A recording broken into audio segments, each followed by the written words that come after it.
El final de una nueva aventura estaba cada vez más cerca y para visitar el último parque temático de Disney World decidí hospedarme en uno de sus hoteles exclusivos. Realmente me parecía muy enriquecedor poder compartir esta experiencia con todos ustedes y mostrarles, aunque sea un poquito, de la magia del lugar. Si bien ya estaba un poco agotado, sabía que mi trabajo aún no había terminado y por ese motivo decidí encarar este nuevo desafío con el mismo entusiasmo y la misma energía positiva que el primer día.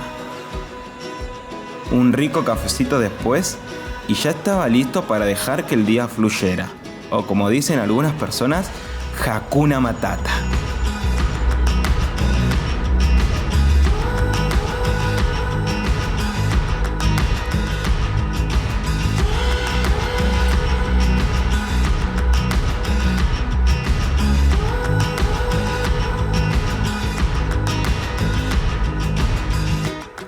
Bienvenidos y bienvenidas a Animal Kingdom.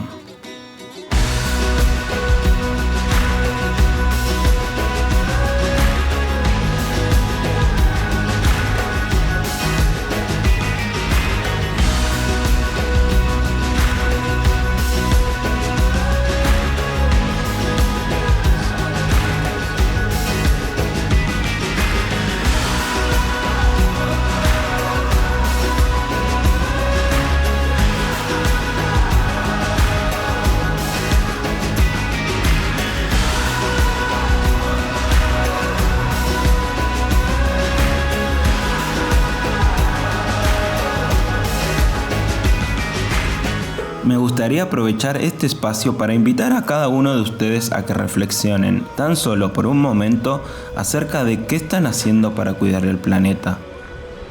Creo que realmente no nos damos cuenta del impacto que puede llegar a tener cada una de nuestras acciones, no solo sobre la Tierra, sino también sobre los seres vivos que en ella habitan. Seres vivos increíbles y majestuosos, pero que, lamentablemente, poco a poco los estamos haciendo desaparecer.